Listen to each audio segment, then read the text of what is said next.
здравствуйте. Доброе утро. Вот уже середина недели, 21 февраля. В студии Ассоль Мухамедянова и Рустем Каримулин. Напоминаем, в России эта рабочая неделя будет короткой. Уже в пятницу мы не выйдем на работу, а будем поздравлять защитников Отечества. А сегодня будем говорить о многом интересном. От психологии до красоты, от кулинарии до новостей культуры. А еще сегодня отмечается Международный день родного языка. Этот праздник учрежден ЮНЕСКО в ноябре 1999 года и отмечается каждый год с целью защиты языкового и культурного многообразия. И об этом тоже поговорим. Начнем прямо сейчас.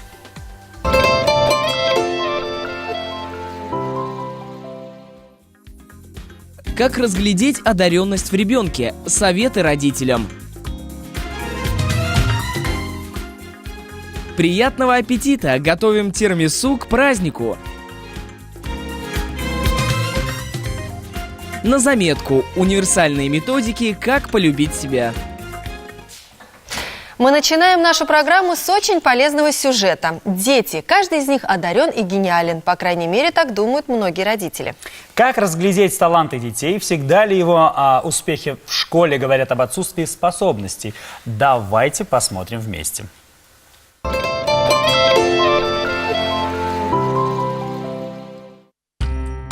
Александр – типичный ученик школы «Солнце». Формально он учится во 2 классе, но экзамены сдает уже по программе 4-го. Увлекается биологией, ведет собственный шахматный кружок. Занимает призовые места в музыкальных конкурсах. И что самое необычное для ребенка его возраста, решение, чем он будет заниматься и какому из предметов уделит приоритетное внимание, мальчик принимает совершенно самостоятельно. Умение делать такой выбор и нести за него ответственность, пожалуй, первое, чему учат в школе «Солнце». Мне сейчас 8 лет. Мне пришла в голову учиться здесь мысль, во-первых, здесь очень, воля такая. Можно заниматься тем, что тебе нравится, чем ты хочешь заниматься. На вывеске у дверей школы написано «Для детей, проявивших выдающиеся способности». Но директор Павел Шмаков уточняет: основной критерий для поступления в школу не одаренность, а интеллектуальная увлеченность. Здесь поймут, направят и подскажут. И даже если не получилось поступить с 1-го раза, а это удается далеко не всем, ребенок может сдавать вступительные экзамены в школу по нескольку раз в течение года, а также посещать занятия вольнослушателем. От него никто не отказывается, потому что увлеченный ребенок, который по-настоящему чего-то хочет, может свернуть горы. А Павел Анатольевич точно знает, взрослые должны помочь ему в этом. Одаренных детей их очень мало. Это 1 на 100, это 2 на 100. А большинство детей становится ярким, если родители их правильно любят. Понимаете, что значит правильно любят? Вот одна мама любит ребенка, и это означает, что она вместо нее моет посуду. Это неправильная любовь. Вот. Другая мама, у нее ребенок учится, у нее есть 5, 4 и 3. И вот эта мама, которая, с моей точки зрения, неправильно любит ребенка, она заставляет ребенка часами штудировать нелюбимую географию или нелюбимый французский язык. Вместо того, чтобы там, где у него 5, купить новые книжки. Воспитывать талантливых и увлеченных детей – дело непростое. Учителя должны соответствовать интеллектуальным запросам своих подопечных. И особенность педагогического коллектива здесь не только в заслугах перед наукой. Все педагоги имеют научные звания, но в первую очередь в преданности детям и своему делу. Чрезвычайно важно помочь ребенку в самом лучшем хорошем. То есть в том, что у него получается, в том, что он любит. А не помогать ему, чтобы у него были оценки 4-4-3. Вместо 4-4-3, чтобы у него было 4-4-4. Надо, чтобы у него было 5-5-3. Еще лучше 5-5-4. Быть родителем одаренного или увлеченного ребенка сложно. Не каждый обладает смелостью, чтобы позволить ему самому решать, чем он будет заниматься.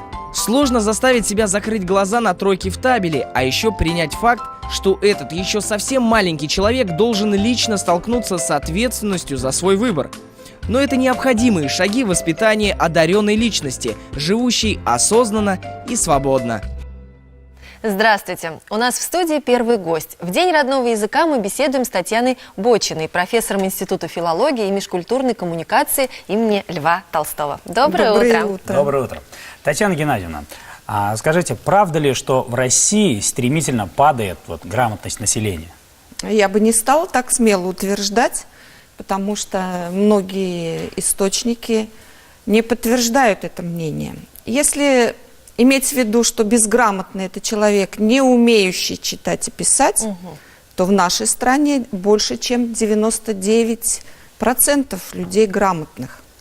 При этом тенденция как раз позитивная. Если в начале 13-х около 2 миллионов взрослых признавались безграмотными, то в прошлом году их осталось уже около 400 тысяч. Так что, Такое резкое изменение. Да. но ведь это мы говорим о безграмотности как о неумении читать и писать. Я думаю, вот эти пессимистические утверждения связаны с другим, что ухудшается качество, что ли, да, вот, грамотности письма.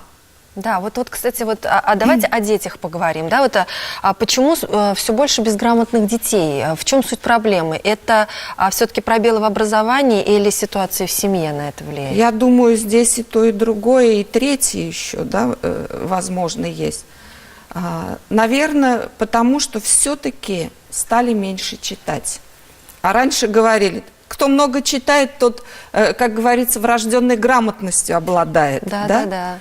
А потом то, что чтение заменяется на переписки, такой вот переписка, скажем, ущербного рода, коротенькие смски, Компьютер, гаджеты, с недописанными словами, специально исковерканными словами. Авторедактор, который помогает правильно написать. Да, правильно. Правильно, вот так, да, действительно. исправляя правильное на неправильное. Вот многие, конечно, факторы здесь оказывают свое влияние, хотя, как нам дает статистика Министерства образования, качество единого госэкзамена по русскому языку, оно неуклонно поднимается. Да. Год от года все больше появляется школьников, преодолевающих порог 80 или 90 баллов. Все же от родителей тоже многое зависит. Да, естественно, конечно. Да. А вот как лично вы оцениваете ситуацию, когда нормы языка меняются с течением времени? Это угода безграмотному обществу или обычное разрешение? Нет, это ситуации? естественный процесс, да, того, что в литературном языке ряд норм с течением времени меняется. При этом обязательный этап проходит смена нормы, это этап 2 норм, когда допускается какой-то вариант. Но, Кофе он и оно. Но вот как быть простому человеку, да, в такой ситуации? Вот если ты не хочешь безграмотным прослыть, лучше придерживаться старой нормы, да? Здесь самое большое, что вам угрожает, прослыть чуть-чуть старомодным. Но старомодным в академическом смысле, да? Как вот раньше говорили, старомосковское произношение, окутывая ореолом таким вот каким-то позитивным, да? Ну а что нужно сделать, чтобы писать и говорить на родном языке грамотно? В первую очередь. В первую очередь это, конечно же, чтение, да? Второе – это использование словарей.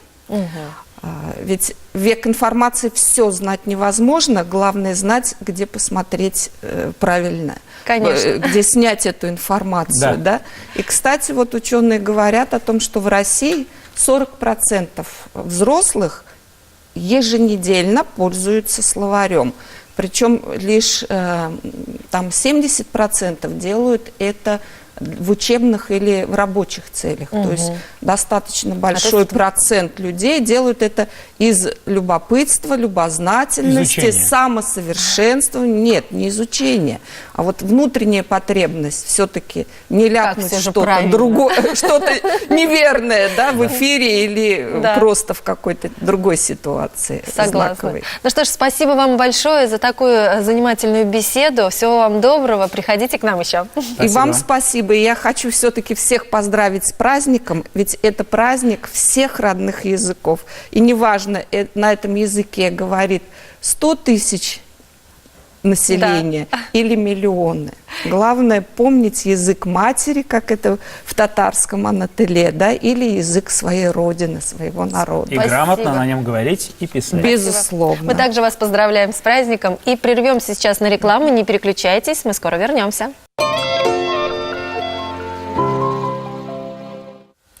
Доброе утро, а сейчас традиционное время гороскопа в нашей программе. Овны, при решении любых деловых вопросов не стоит рисковать. Не исключено вознаграждение за ваше терпение и все то, что вы делали для других людей раньше. Тельцы. День пройдет спокойно, силы и энергии вполне хватит для достижения намеченных целей. Если у вас есть желание что-нибудь приобрести, то не откладывайте походы по магазинам. Близнецы. День благоприятный для новых дел. Не разменивайтесь по мелочам, выберите одно направление и четко следуйте ему. Раки. Отбирайте самые важные дела и осуществляйте их постепенно. Возможно, неожиданное обострение материальных проблем, возникновение разногласий с любимыми. Лев, идет удачное время для различных переговоров. Обстоятельства будут ставить перед вами то одну, то другую задачу, на решение которых уйдет много времени и сил. Девы, не планируйте слишком много. Оставьте побольше времени для отдыха. Это удачное время для новых знакомств, любовных приключений. А наша программа продолжается. Время делового завтрака. Сегодня гость программы – мастер спорта СССР, заслуженный тренер Российской Федерации Республики Татарстан, неоднократный чемпион мира по хоккею среди ветеранов Рустем Наильевич Абдулхаев. Значит, будем говорить о хоккее, о спорте и о здоровом образе жизни. Рустем Наильевич, доброе утро. Вы являетесь тренером детской хоккейной школы «Акбарс» и являетесь ключевым игроком команды ветеранов. Скажите, в душе вы больше хоккеист или тренер? Моя задача сейчас воспитать молодое поколение. И думаю, все-таки я больше тренер. А ветеранский уже, это уже как ностальгия к прошлому, как любовь к хоккею. Рустем Наильевич, в гостях на нашем деловом завтраке будущий чемпион хоккея команда «Акбарс» 2004 года рождения. Они же и учащиеся 165-й школы. Какая ваша главная победа в хоккейной карьере? В составе нашей ветеранской команды становились чемпионами. И, конечно, 2004 год, он как-то особняком стоит. Когда мы выиграли у Детройта в финале, это было значимо. Для меня, как игрока, конечно, очень приятно, что одна из побед, когда мой воспитанник стал чемпионом мира среди молодежных команд, это для тренера большой успех. Поддерживаете ли вы сейчас свою форму? Я думаю, что человек, который хочет продлить свое спортивное долголетие в спорте, должен следить за этим. Не распускать себя. 4-5 раз в неделю я занимаюсь, играю в хоккей, либо в футбол, либо на лыжах. Я очень люблю горнолыжный спорт. Департамент продовольствия приготовил к нашей встрече такой замечательный, вкусный и очень полезный завтрак. Я предлагаю нам крепиться перед началом учебного и трудового дня. Желаем всем приятного аппетита. Бывали ли у вас такие моменты, когда вы хотели закончить своей спортивной карьерой? Наверное, все-таки таких моментов у меня не было. Не знаю, то ли вот эта любовь к хоккею заставила как-то пересмотреть. Конечно, были и травмы, после которых все, я закончу, больше не буду заниматься. Но проходило время, а время – это лучший лекарь. И мы становились опять на коньки, выходили играть. И после серьезных травм, и любовь к хоккею, наверное, все-таки превысила те моменты, когда хотелось закончить. Все привыкли видеть хоккеистов двухметровыми богатырями. А вам ваш невысокий рост не мешал достичь целей в вашей карьере? Вот эта любовь к хоккею, видно, я слишком хотел играть. Маленьким ростом, большим. Но я считаю, что это не это главное. Главное то, какой ты человек и какими мыслями ты играешь в хоккей. Какое, по вашему мнению, самое главное качество для хоккеиста? Скорость, техника, мышление или характер? Для меня лично, в первую очередь, характер. Хотя здесь и скорость, и мышление, ни в коем случае нельзя убирать. Это все составляющие. И если у него характер, он добивается. Поэтому это качество для меня одно из первых и на первом месте. Наш деловой завтрак подошел к концу. Спасибо большое, Рустем Наильевич, что уделили нам время. Желаем нашим будущим чемпионам ярких побед, а телезрителям хорошего дня. Здравствуйте, мы продолжаем. Самая известная кукла в мире Барби скоро предстанет в новом образе Лары Крофт. Новинка приурочена к премьере картины «Тамб Рейдер» Лара Крофт с Алисией Викандер в главной роли. Сообщается, что при создании куклы создатели ориентировались именно на внешность этой шведской актрисы. В арсенале Барби Лары будут карта, ледоруб и бинты. Знаешь, что меня всегда поражало в этой игрушке? Это ее гибкость. Руки-ноги гнутся практически во всех направлениях. Смотри нашу спортивную рубрику, станешь такой же гибкой. Смотри и повторяй. Хорошо.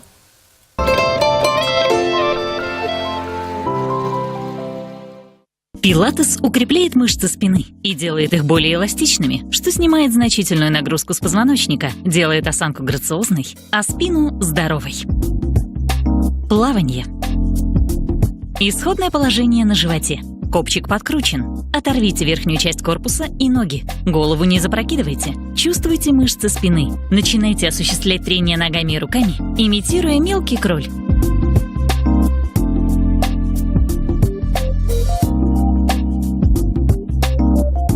Гиперэкстензия. Лягте на пол лицом вниз. Упритесь руками в пол на уровне плеч. На вдохе поднимите корпус. Прямыми руками тянитесь вверх и выше, немного прогнувшись назад. На выдохе подтяните локти к ребрам, не опуская корпус вниз. Во время выполнения всего упражнения втяните живот и сжимайте ягодицы. Выполняйте на 4 счета.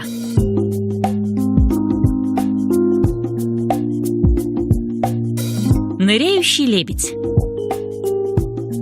Оставайтесь лежать на животе.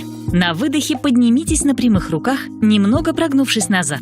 На вдохе потянитесь руками вверх, потянув ладони друг к другу. Вес тела перенесите на грудь и поднимите ноги как можно выше. Представьте грациозного лебедя, который ныряет в воду. Выдохните. На вдохе перекатитесь в обратную сторону, прижав ноги к полу, а корпусом и руками потянувшись вверх. Сделайте несколько повторов и вернитесь в исходное положение. Перекаты совершайте, не запрокидывая голову. Выполните 5-8 раз.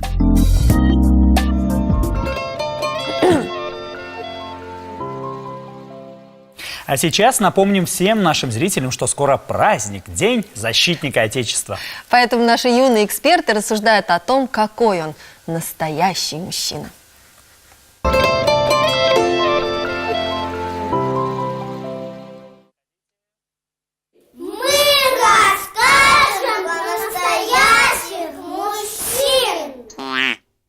Настоящий мужчина – это мальчик, но не маленький, а большой. Он делает зарядку снегирями и ест полезную кашу овсянка. А еще он ездит на большой машине, белой, как у моего папы, потому что папа крутой мой. Настоящие мужчины могут быть толстыми и худыми, с животами, а дети не могут быть взрослыми, а у них мало сил.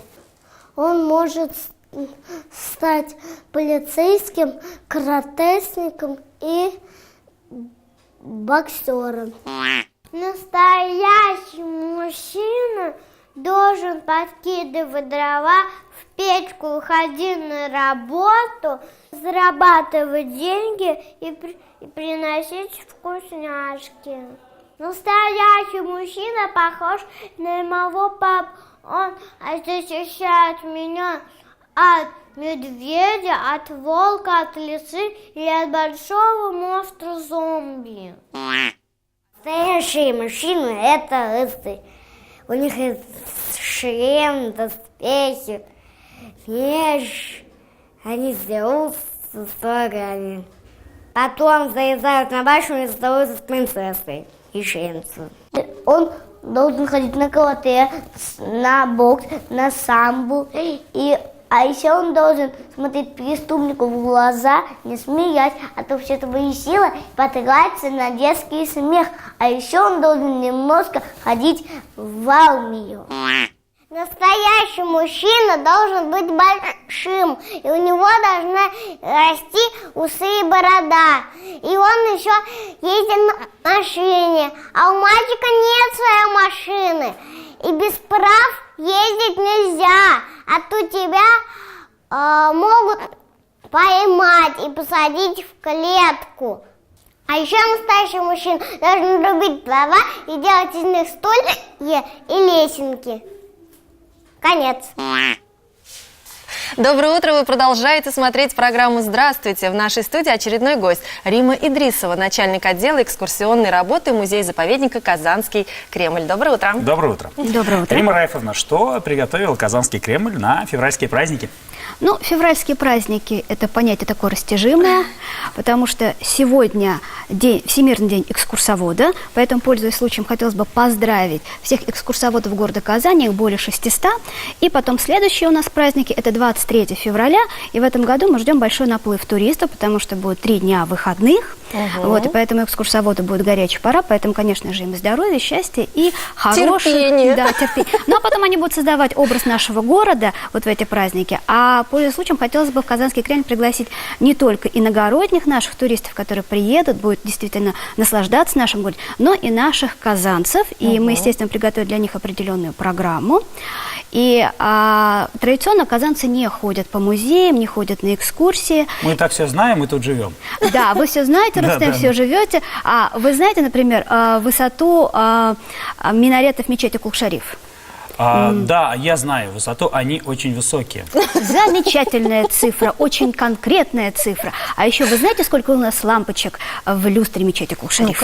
Лампочек в люстре мечети Кул-Шариф примерно столько же, какая и высота.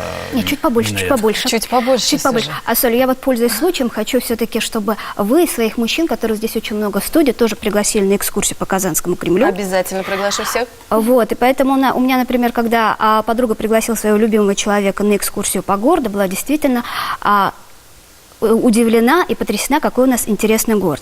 А поэтому казанцев хотелось бы пригласить на экскурсию, которая так и будет называться «Детективная история по Казанскому Кремлю». Вот как. Да, вот. И поэтому в этой детективной истории мы приоткроем завесу тайны. И она будет связана, конечно же, с мужчинами, которые так или иначе связаны с историей нашего города, которые связаны с историей Казанского Кремля. И, например, одним из выпускников нашего Казанского юнкерского училища был Аркадий Францевич Кашко, которого называли не иначе как русским Шерлоком Холмсом. Я думаю, для многих казанцев это действительно будет открытие, потому что это человек, который вывел криминалистику в России на качественно новый уровень. И в 1913 году на Международном съезде криминалистов российская сыскная полиция была признана лучшей в мире. И когда он после событий 1917 года эмигрировал, его приглашал к себе на работу даже Скотланд-Ярд. И несмотря на очень такую, скажем, сложную финансовую ситуацию, в преддверии праздника 23 февраля хотелось бы вспомнить о патриотизме. Так вот, он сохранил этот патриотизм. Почему? Потому что для того, чтобы стать сотрудником Скотланд-Ярда, надо было стать подданным английской короны. Он сохранил российское подданство. Поэтому вот с этим человеком, с другими людьми мы встретимся в ходе этой экскурсии. Она у нас состоится 23-24 февраля в 2 часа. Можно будет прогуляться. И, кроме того, в нашей страничке ВКонтакте мы начнем розыгрыш на эту экскурсию. А вот ваших, скажем так, мужчин мы приглашаем обязательно посетить. И, кроме того, мы хотели пригласить вас на вечернюю экскурсию по Кремлю. Мы расскажем и про высоту мечети, и про лампочки, и включим эти самые лампочки специально для вас. Поэтому приходите. Обязательно, я думаю, наши мужчины придут на эту выставку со своими вторыми половинками. Ну а для детей что-то будет интересное? У нас в прошлом году был очень интересный опыт, когда обратились мамочки из родительского комитета и сказали: мы готовы купить билеты в музей. Это было очень неожиданно, при том, что они очень интересно это сделали. Они купили входные билеты, подарили мальчикам в музей Пушкинского двора, девочкам, соответственно, купили в центре Эрмитаж Казань. Сейчас у нас такая девчачья выставка там про фарфор. Вот, это, во-первых, это очень дешево, получается очень лояльно для бюджета. Во-вторых, в любое время потом детки могут прийти с родителями, либо вместе как-то скооперироваться, и таким образом уже посетить музеи. Такой был неожиданный подарок. А вообще, дамы могут просто-напросто отправить своих мужей с мальчиками, сделать им подарки и отправить их, допустим, в Музей естественной истории. Там 25 числа состоится научное шоу, которое так и называется «Папина наука», где будут показаны опыты. Я думаю, они получат все удовольствие. Ой, очень интересно. Спасибо вам огромное, что пришли к нам и так интересно рассказали. Мы обязательно постараемся посетить все ваши выставки. Ждем вас, ждем, да. Ну а всем нашим телезрителям предлагаем записать очередной рецепт очень вкусного блюда.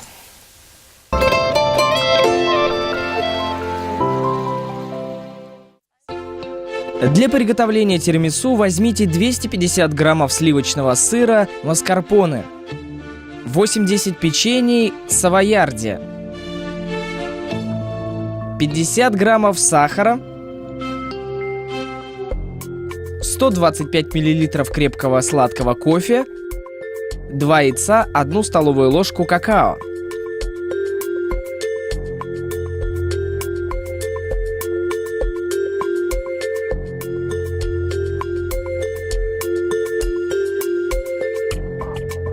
Отделите белки от желтков. 1 белок взбейте со щепоткой соли до устойчивых пиков. 2 желтка взбейте с сахаром до бела. Добавьте маскарпоне и снова взбейте. Добавьте взбитый белок. На дно формы выложите крем. Савоярди вымочите в кофе несколько секунд и положите на крем.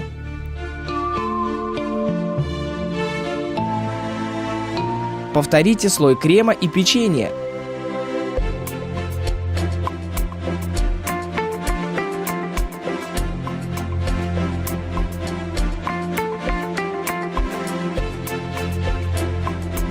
Завершите кремом и посыпьте торт какао. Выдержите десерт в холодильнике не менее 4 часов. Украсьте мятой. Приятного аппетита!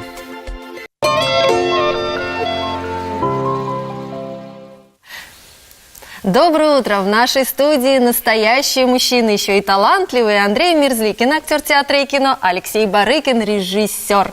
Доброе утро! Доброе утро! Андрей, вы в Казани не случайно. Вы принимаете участие в фильме нашего земляка Алексея Барыкина о княгине Елизавете Федоровне Романовой.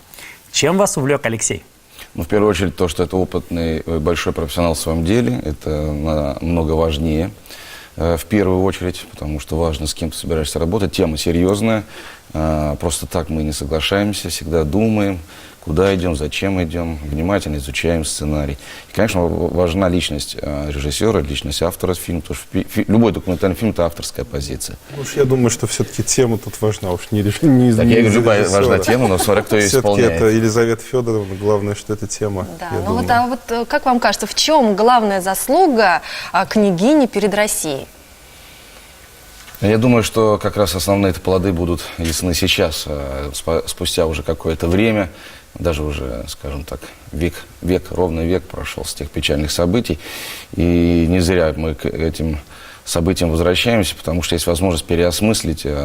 Ну, это, конечно, сейчас модно говорить то, что мы утеряли, но по большому счету действительно то, чем жили люди того поколения, что для них было ценно, что было для них важно. Мне кажется, на нашем таком размытом пространстве очень необходимо окунуться в ту атмосферу, и особенно в лучших людей, лучших представителей того времени. А Елизавета Федоровна, безусловно, является одним из столпов, одним из таких важнейших, наверное, ярких фигур своего времени, на которых, по большому счету, мы можем равняться сегодня, особенно в деятельности. Не обязательно говорить о каких-то сугубо личных ее проявлениях и побед в области веры, в области становления, спасения своей души, но я говорю именно с точки зрения государственной деятельности, сколько она успела сделать для страны, для народа, для людей, начиная с каких-то элементарных вещей с помощью ближнему своему.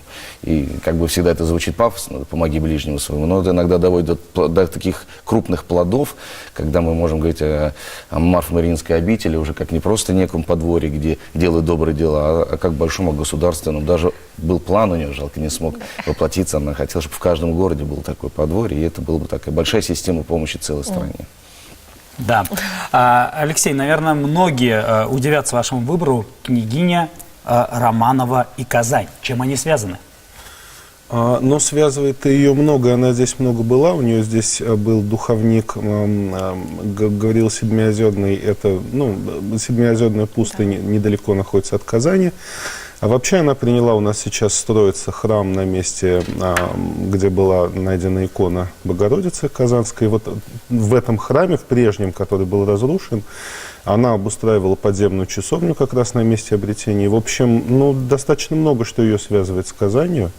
Но вообще, конечно, это масштаб фигуры такой совершенно библейский, можно сказать, потому что ее история, если... Ее, наверное, многие даже знают, знакомы, может быть, из наших зрителей, но если познакомиться, это удивительно. Это такая история, которая... Вот, как сказать, писатель не напишет, не придумает настолько мощное событие, как то, что происходило в реальности там. Это просто потрясающе драматично и очень символично, то, что с ней происходило. Расскажите, пожалуйста, где еще пройдут съемки? У нас уже прошли съемки в Иерусалиме, прошли съемки в Москве, в Алапаевске, в Екатеринбурге. Вот сейчас в Казани мы снимаем в павильоне с Андреем. Дармштадт будет одна из точек, где мы будем снимать еще. Почему на роль княгини выбрана Илза Лиепа? Она не на роль княгини. Все наши артисты, они все-таки являются рассказчиками, они не перевоплощаются в роли конкретных исторических персонажей.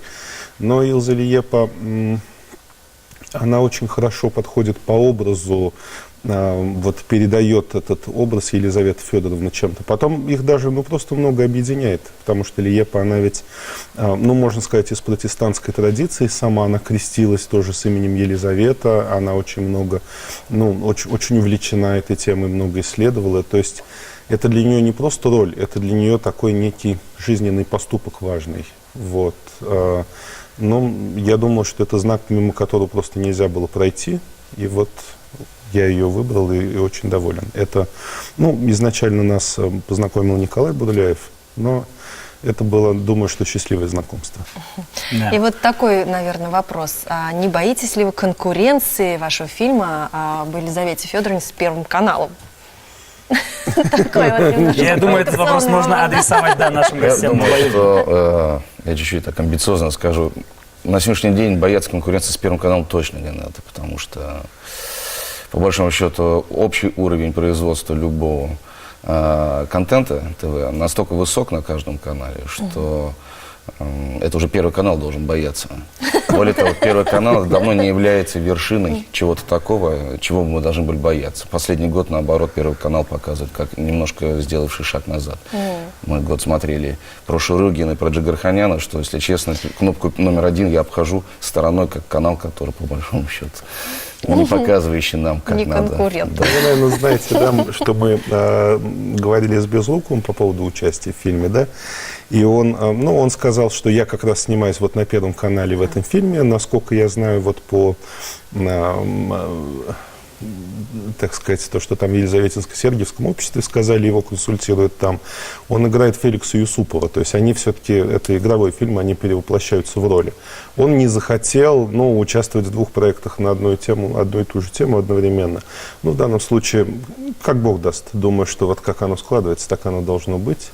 Во всяком случае, одно можно сказать. Первый канал, при всем, как сказать, они все-таки производят некий форматный продукт, который соответствует каким-то критериям. Мы в данном случае не завязаны жестко на какие-то творческие конструкции, у нас больше свободы, и поэтому, во всяком случае, мы можем быть не менее интересны. Думаю, что так. Удивительное дело, соревнования в этом виде спорта оно отсутствует. Наоборот, мы все работаем на одной мельнице, здорово. Если зритель Первого канала посмотрит очень важную тему, ваши зрители, зритель Алексея, мой зритель, все зависит от того, что широта аудитории будет охвачена достаточно серьезно, и поэтому мы, как говорится, дополняем друг друга.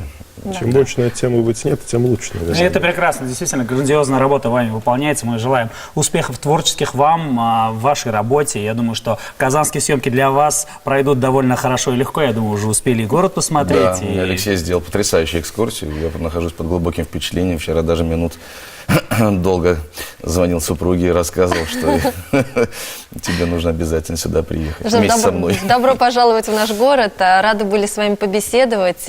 Спасибо. Мы продолжаем. Спасибо И вам. следующий сюжет будет полезен всем нашим милым девушкам. Как же ухаживать за нашими руками, чтобы они выглядели молодо и были мягкими всегда.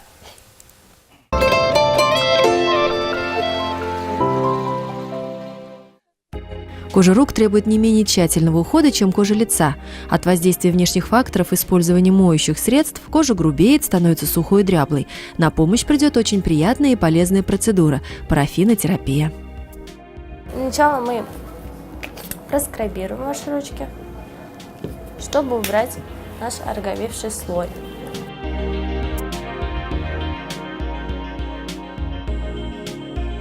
Мы убрали наш ороговевший слой. И сейчас приступаем к покрытию кремом-парафином.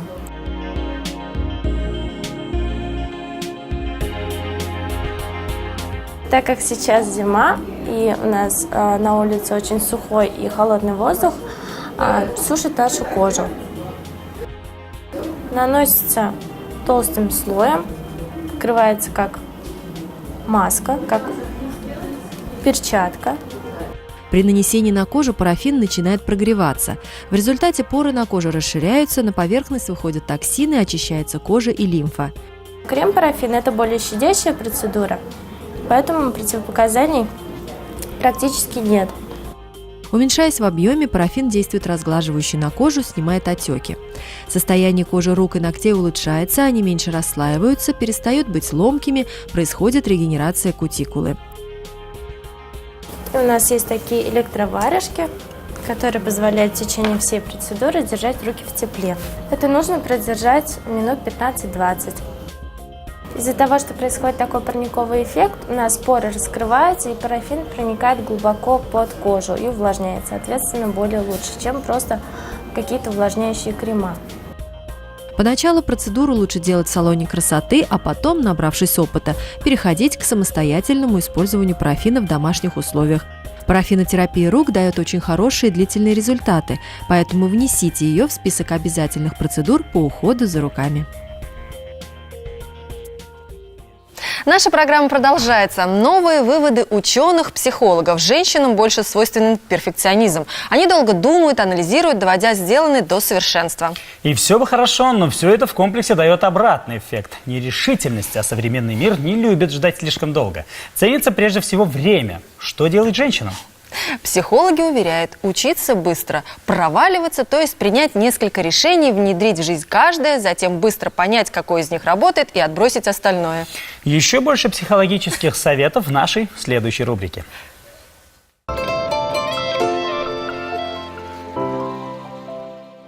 Откуда берется низкая самооценка? Психологическая ее причина кроется в эгоизме, который бывает двух типов. Если говорить упрощенно, то первый тип – «я самая прекрасная», второй – более опасный, потому что скрытый, постоянно подпитывается жалостью к себе, и его можно описать словами «я хуже всех», «нет никого несчастнее» и так далее.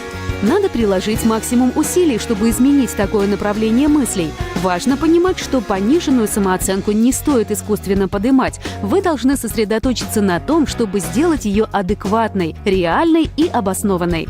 С чего же начать любить себя? Предлагаем следующие шаги. Акцент на хорошем. Возьмите лист бумаги, разделите его на две части. В первой напишите все свои положительные качества, во второй – то, что вам в себе не нравится, и то, что вы хотели бы изменить в себе.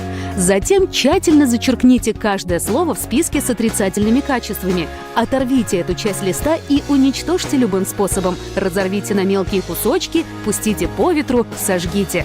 Заучите наизусть оставшийся текст и регулярно повторяйте его про себя каждое утро или вечер. Затем возьмите за правило добавлять одно новое качество в этот список каждые 3 дня.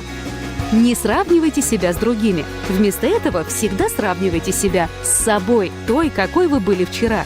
Старайтесь каждый день делать маленький шажок к лучшей версии себя. Вам знакомо это сладкое чувство преодоления себя, когда, несмотря на лень, вы встали и пошли на тренировку, пересилили себя и вовремя сделали нужную работу? Именно на эти ощущения вам надо ориентироваться в процессе повышения собственной самооценки. Ставьте себе цели и достигайте их. Замените негатив на позитив. Представьте в деталях свой образ, именно такой, какой вы видите себя, и постарайтесь избавиться от любых негативных оттенков, заменив их противоположностями. Например, вам не нравится, что вы медлительны и непунктуальны. Значит, новая вы должна научиться контролировать свое время. Тут важно помнить главное правило. Подобное в этом случае не лечится подобным. Нужно идти только от обратного. Подводя логическую черту, хочется сказать очень важные слова. Любовь к себе – это не состояние постоянного счастья и комфорта. Это не чувство полного и тотального удовлетворения собой. Это безусловное принятие себя такого, как есть. Наличие только условной любви к себе и окружающим порождает нетерпимость, перфекционизм и гордыню. От такой любви всем захочется держаться подальше. Безусловная любовь – идеальное состояние, к которому мы стремимся всю жизнь. Это большое искусство и большой душевный труд, на который мы можем потратить месяцы и годы. Помните, что любовь к себе – это путь, процесс, движение к себе, к своему делу, к своим людям. А сейчас продолжение астропрогноза в нашей программе. Весы. Смело можно планировать трудновыполнимые дела. Все пройдет на высшем уровне. Скорпионы. Сейчас вы сами будете искусственно создавать на своем пути трудности, а затем мужественно их преодолевать. Из-за этого возможны обиды и упреки со стороны окружающих. Стрельцы. Не беспокойтесь о текущих делах, даже если они идут не совсем гладко. Материальные вопросы достаточно быстро смогут разрешиться. Ну что ж, поверим. Козероги. Постарайтесь объективно отнестись к себе и своим возможностям. Вам может показаться, что сейчас вы справитесь с любой задачей, но звезды не советуют брать на себя слишком много. Водолеи. На данном этапе вы можете находиться в приподнятом настроении и будете полны благих намерений. Но много времени могут отнять бытовые вопросы. Рыбы. Вряд ли сегодня произойдут грандиозные события, которые перевернут вашу жизнь, но положительные сдвиги намечаются. Если у вас есть крупные долги, постарайтесь их отдать. Наша программа на этом завершается, но вот что мы расскажем вам завтра.